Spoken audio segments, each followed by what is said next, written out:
तो अभी जो नेक्स्ट है वो है रेगुलेटर ऑफ बैंकिंग सिस्टम। तो जो बैंक्स हैं, आपको पता ही है, fundamental nations financial system.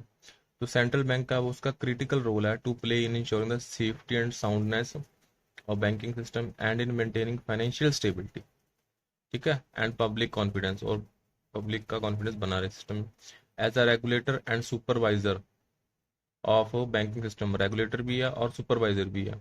The reserve bank protect करता है इंटरेस्ट ऑफ डिपॉजिटर जिनका पैसा जमा है, और इंश्योर करता है फ्रेमवर्क फॉर ऑर्डरली डेवलपमेंट, और ऐसा तामझाम बनाया जाता है जिसके तहत ऑर्डरली डेवलपमेंट हो and conduct of banking operations conducive, जो ठीक ठाक हो कस्टमर के इंटरेस्ट हित में, and maintain overall financial stability through preventive and corrective Myers.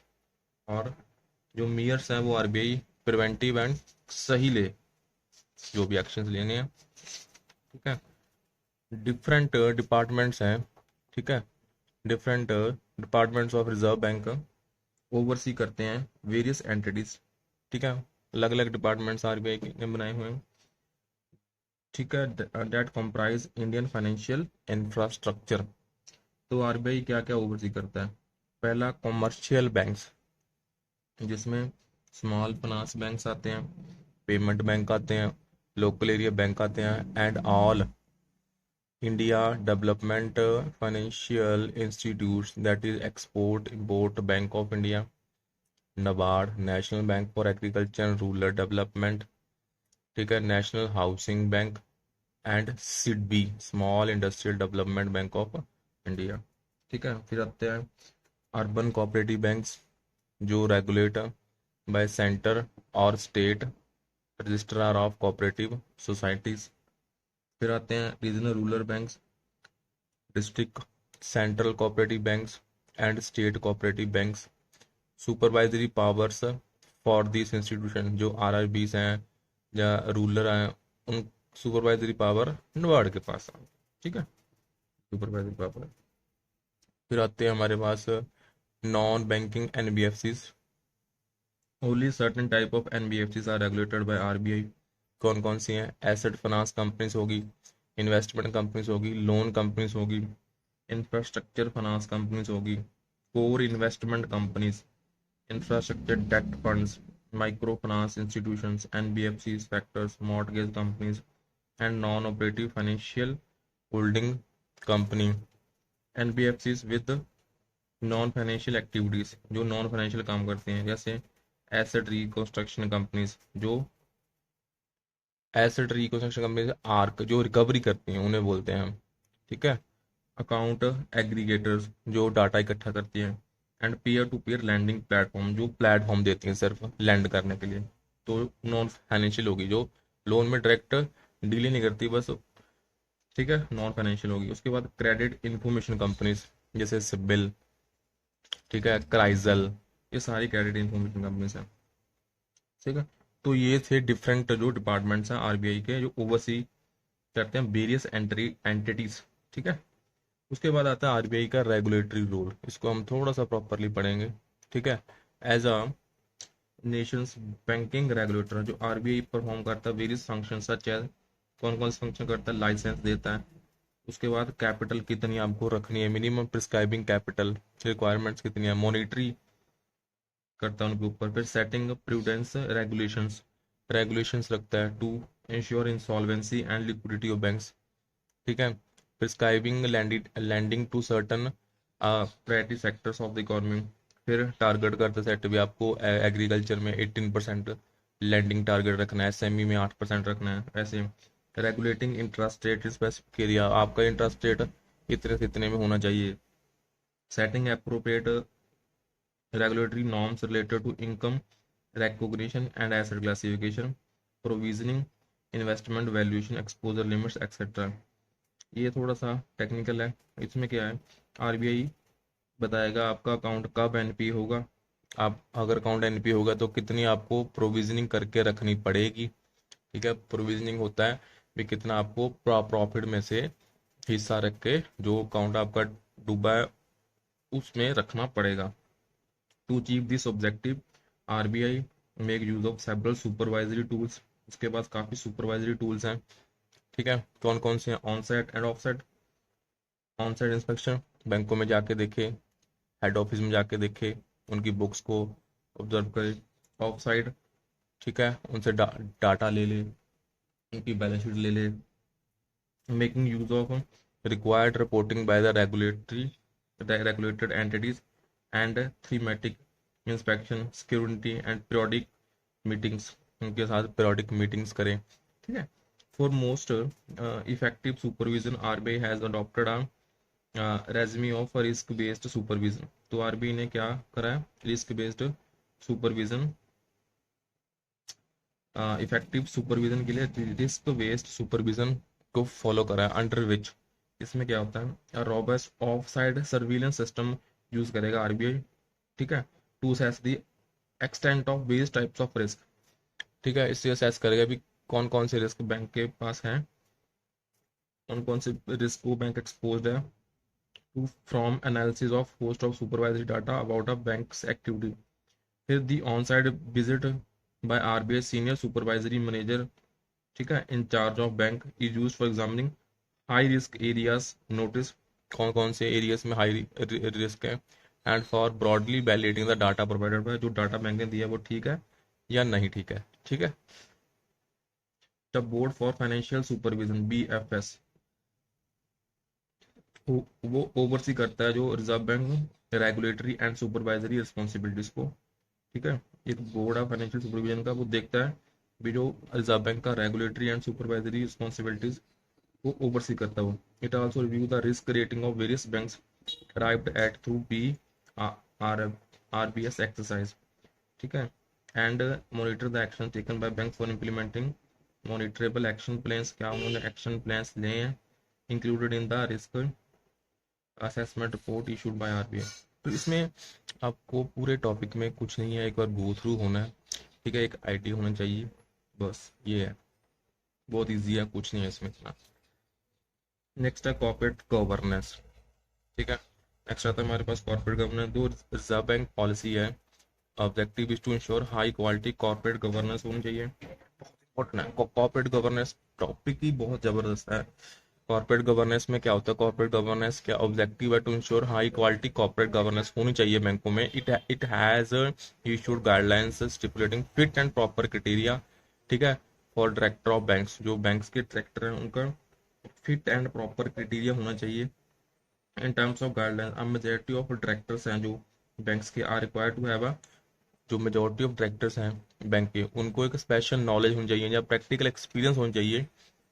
ठीक है, इन वेरियस रेलिवेंट एरियाज। अब ऐसा ना हो भी बैंक का डायरेक्टर बन गया, उसे नॉलेज एक पर्टिकुलर एरिया में नहीं है, जैसे उसे एग्रीकल्चर में पूरी नॉलेज होनी चाहिए या एसएमई में क्या पूरी नॉलेज होनी चाहिए डायरेक्टर के बैंक के। ठीक है, the reserve bank has also power to, उसके पास पावर भी है, वो अगर एडिशनल डायरेक्टर्स भी रख सकता है on the board of banking company. ठीक है, उसके बाद आता है मैनेजर ऑफ फॉरेन फंड्स। जो आरबीआई है उसका काम वो ये भी है, मैनेजर ऑफ फॉरेन फंड्स। ठीक है, जो RBI is responsible for administration of foreign exchange management act, ये है फैमा, ये आपको पता होना चाहिए, फैमा 1999। ठीक है, and it regulate the market by issue, license देता है बैंक्स को एंड अदर सिलेक्टेड इंस्टीट्यूट्स को टू एक्ट एज एडीज। जो फॉरेन फॉरेक्स में काम करते हैं उन्हें पता होगा एडीज क्या होता है, ऑथराइज डीलर। मीन्स ये ऑथराइज डीलर होना ही चाहिए, तभी वो फॉरेक्स वो इंस्टीट्यूट या बैंक फॉरेक्स में काम कर सकते हैं। ठीक है, in in recent year with increasing integration of Indian economy with global economy, ठीक है, तो rising from greater trade and capital flow, जो foreign exchange market has evolve the key segment of Indian financial market. ठीक है, अब पता ही है इंडियन इकोनॉमी और ग्लोबल इकोनॉमी इकट्ठे आ रहे हैं, तो फिर ये की सेगमेंट हो ही गया। रिजर्व बैंक की रोल प्ले करता है in regulation and development of foreign exchange market. ठीक है, फॉरेन एक्सचेंज मार्केट में एक बहुत अच्छा खासा रोल प्ले करता है। ठीक है, and zoom three broad rules, तीन ब्रॉड रूल्स हैं आरबीआई के। पहला देखो, regulating transactions relating to external sector and facilitating the development of foreign exchange market. ठीक है, वो रेगुलेट करता है जो transactions external sector and facilitate और development of foreign exchange market smooth conduct and orderly conditions में हो in the domestic foreign exchange market. ठीक है, इंश्योर करता है भी स्मूथ हो, ensuring smooth conduct and orderly conditions. ठीक है, in the domestic foreign exchange market, जो डोमेस्टिक इंडिया में फॉरेन एक्सचेंज मार्केट है वो स्मूथली चले और ऑर्डरली चले। नेक्स्ट है managing the foreign currency assets and gold reserve country, जो फॉरेन करेंसी एसेट्स हैं इंडिया के और जो गोल्ड रिजर्व्स हैं उनको मैनेज करता है ये। ठीक है, जैसे आरबीआई के पास डॉलर का जो रिजर्व है वो बहुत होता है, बिलियंस में बड़ा होता है, 600 बिलियन डॉलर रिजर्व पड़ा है, ऐसे गोल्ड पड़ा है आरबीआई के पास, उन्हें मैनेज करता है ये। ठीक है, the foreign exchange department is responsible for regulation and development of market. ठीक है, on a given day the foreign exchange rate reflect करता है demand for and supply of foreign exchange arising mainly from trade and capital transactions. ठीक है, trade जो लेन then हुआ, capital transactions कौन सी होती हैं, जैसे किसी बंदे ने फॉरेन में कोई चीज़ खरीदी, एसेट बनाया, तो वो कैपिटल ट्रांजेक्शंस में आ जाती हैं। The RBI financial market department है, ठीक है, participate in the foreign exchange market by undertaking sales and purchase of foreign currency, जो आरबीआई भी सेल परचेज करता है फॉरेन करेंसी की, to ease volatility in period of excess demand, अगर demand बढ़ गई फॉर सप्लाई ऑफ, ये important है। ठीक है, आरबीआई खुद पार्टिसिपेट भी करता है सेल परचेज में फॉरेन करेंसी की, अगर कल को कोई आपदा वाली कंडीशन जनरेट होती है कंट्री में। उसके बाद the department of external investment and operations, वो भी इन्वेस्ट करते हैं कंट्री की foreign exchange reserve built up by purchase of foreign currency from the market, की भी अलग से एक डिपार्टमेंट बनाया है, वो भी फॉरेन एक्सचेंज रिजर्व को बिल्ट करता है, वो भी परचेज करते हैं फॉरेन करेंसी को फ्रॉम द मार्केट। ठीक है, उसके बाद अगर नेक्स्ट हम जो देखने वाले हैं वो regulator and supervisor of payment and settlement system. RBI का नेक्स्ट काम क्या है, वो रेगुलेट भी करता है, जैसे एनईएफटीज, आरटीजीएस, क्लियरिंग हाउस, अब तो आईएमपीएस हो गया, ठीक है, यूपीआई हो गया, इन सबको रेगुलेट भी करता है और सुपरवाइज भी करता है, जो पेमेंट एंड सेटलमेंट सिस्टम्स हैं। ठीक है, इसका एक्ट देख लीजिए, the payment and settlement system act 2007, वो पावर देता है आरबीआई को, ठीक है, oversight authority including regulation and supervision for payment and settlement system in country. RBI has constituted a committee of its central board called the Board for Regulation and Supervision of Payment and Settlement System. RBI ने board बना रखा है। ठीक है, payment and settlement system play करते हैं important role in improving overall economy efficiency. Overall पता ही है, अगर बिजनेसमैन को सामान मंगवाना है किसी और स्टेट से, तो पेमेंट एंड सेटलमेंट सिस्टम तो इम्पोर्टेंट है ही है, अगर पेमेंट जाएगी तभी उसका माल आएगा। These consist of all diverse arrangement that RBI uses to systematically transfer, systematically करते हैं वो लोग ट्रांसफर मनी को थ्रू करेंसी, पेपर इंस्ट्रूमेंट जैसे चेक्स हो गए, वेरियस इलेक्ट्रॉनिक चैनल्स हो गए जैसे NEFT, RTGS. In this role RBI focus on development and functioning of, ताकि जो safe, secure and efficient payment हो एंड सेटलमेंट मैकेनिज्म, अगर एनईएफटी गई है तो वो सेटल हो जाए properly, and an efficient payment and settlement system is जरूरी होता है for addressing systematic risk in banking या फाइनेंशियल।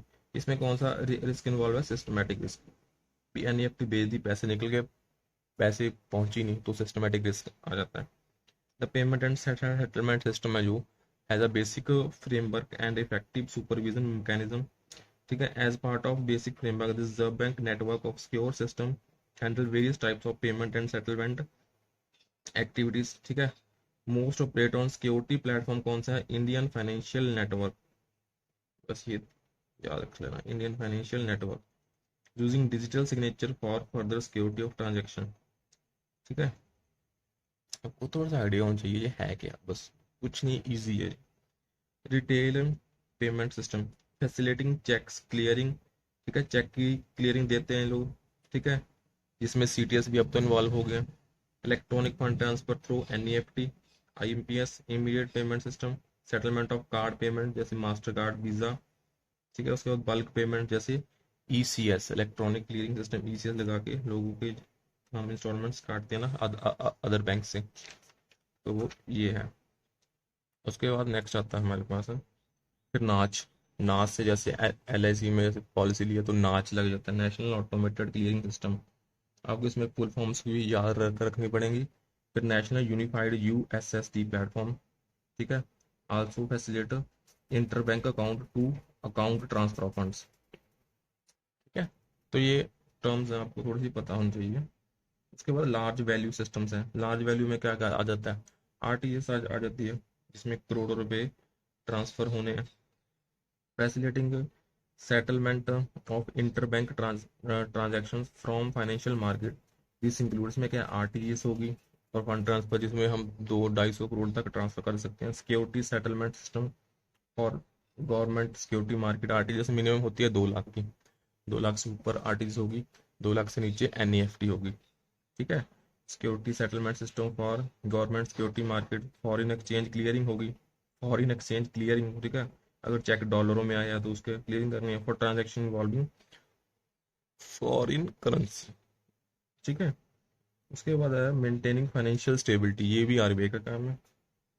इसे हम देखेंगे अब कैसे कैसे वो फाइनेंशियल स्टेबिलिटी को मेंटेन करते हैं। Pursuit of financial stability has emerged as an important policy objective for the central banks, ठीक है। Over in wake of recent जो ग्लोबल फाइनेंशियल क्राइसिस आया था 2008 में, ठीक है। तो central bank has a critical role to play in achieving this objective through financial stability is an explicit objective of RBI in terms of RBI Act 934, it has been explicit object of Reserve Bank since the early 2000, ठीक है। इन 2009 reserve bank ने 2009 में reserve bank ने dedicated financial stability unit setup करा था, ठीक है। जो डिपार्टमेंट का रोल था वो अब हम इसमें देखेंगे, जो ये हमारे 6 पॉइंट्स हैं, इसमें थोड़ा सा पढ़ेंगे। Conduct of major prudential surveillance of financial system ongoing basis, as on ongoing basis, ठीक है। मेजर प्रूडेंशियल बड़ी वाइजली उन लोगों ने सर्विलेंस करना है फाइनेंशियल सिस्टम का। Developing model for sensing financial stability का मॉडल डेवलप करना है। Preparation of half yearly financial stability reports, half yearly financial stability reports बनेंगी हर 6 महीने के बाद, ठीक है। डेवलपमेंट ऑफ डाटाबेस ऑफ की वेरिएबल्स होंगे जो इम्पैक्ट करेंगे फाइनेंशियल स्टेबिलिटी को, in coordination with supervisory wing of reserve bank. Development of time series of a core set of financial indicators, ठीक है। Conduct of systematic stress test, भी कल को अगर कोई वो लोग एक टेस्ट करेंगे, अभी सपोज कर लो एक बैंक फेल हो रहा है तो उसमें से ऑन द स्पॉट बहुत बंदे पैसे निकालने आ गए बैंक में से, तो वैसा कोई टेस्ट वो लोग परफॉर्म करेंगे, देखेंगे भी सिस्टम फेल तो नहीं हो रहा, टू असेस रिजाइलेंस, ठीक है। तो ये फाइनेंशियल स्टेबिलिटी आपको बस पता होना चाहिए भी, ये आरबीआई का काम है। कैसे करना है वो अभी थोड़ा सा जस्ट आइडिया आपको होना चाहिए, दैट्स इट, ठीक है। Reserve bank has started publishing periodic financial stability reports, ये रिपोर्ट्स रिजर्व बैंक दे रहा है with first financial stability report the March 2010 में, ठीक है। Financial stability reports are now being published, ये अब हाफ ईयरली बेसिस के ऊपर पब्लिश होने लगी है इन जून एंड दिसंबर एवरी ईयर, ठीक है। ये रिपोर्ट हर 6 महीने में आती है, ठीक है। इन द यूनियन बजट, जो सेंट्रल गवर्नमेंट का बजट आया था, जब फाइनेंस मिनिस्टर ने अनाउंस करा था establishment of financial stability and development council FST, ऐसे इन्होंने काउंसिल बना दी थी, ठीक है। और हाई लेवल फोकस होगा फाइनेंशियल स्टेबिलिटी के ऊपर इनका। तो reserve bank critical role play करते हैं in the council, the governor reserve bank, ठीक है। जो भी है गवर्नर है तो वो एक्स ऑफिशियो चेयरपर्सन होगा, ठीक है, उस सब कमेटी का। तो इसमें कुछ नहीं है, बस जो मैंने बोला उसे सुन लो, दैट्स इट, कुछ ज़्यादा टफ नहीं है इसमें। उसके बाद नेक्स्ट आता है आरबीआई का डेवलपमेंटल रोल, जो आरबीआई का डेवलपमेंटल रोल क्या है।